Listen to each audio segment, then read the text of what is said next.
Why Donald Trump can't just move the November election.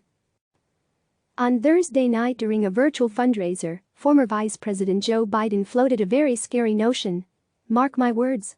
I think he is gonna try to kick back the election somehow, come up with some rationale why it can't be held, Biden said of President Donald Trump. Big deal. After all, if Trump can kick back the 2020 election, what's to say he won't cancel it altogether? Here's the thing.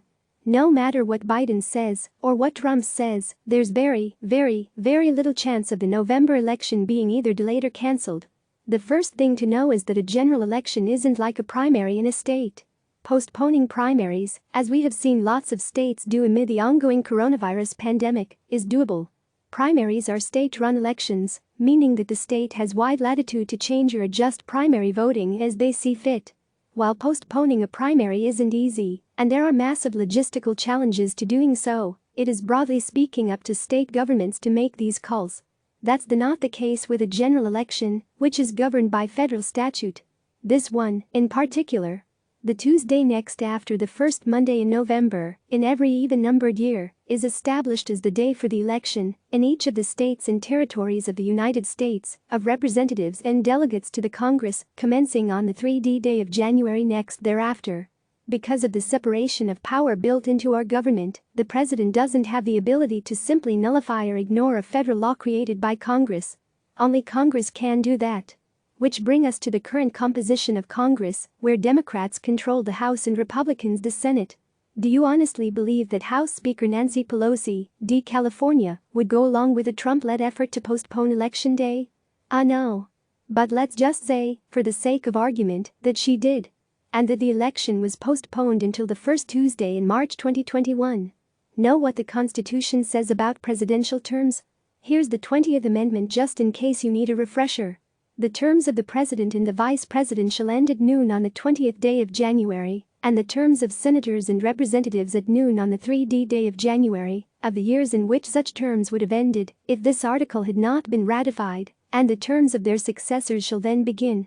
What that means is that if the presidential election were postponed, Trump and Vice President Mike Pence would no longer have their jobs. And because of the line of succession, Pelosi, as likely Speaker of the House in 2021, would almost certainly be president for a few months. Which again, isn't going to happen. What, you might ask, if Trump declared martial law under the auspices of the fight against coronavirus and then cancelled or postponed the election?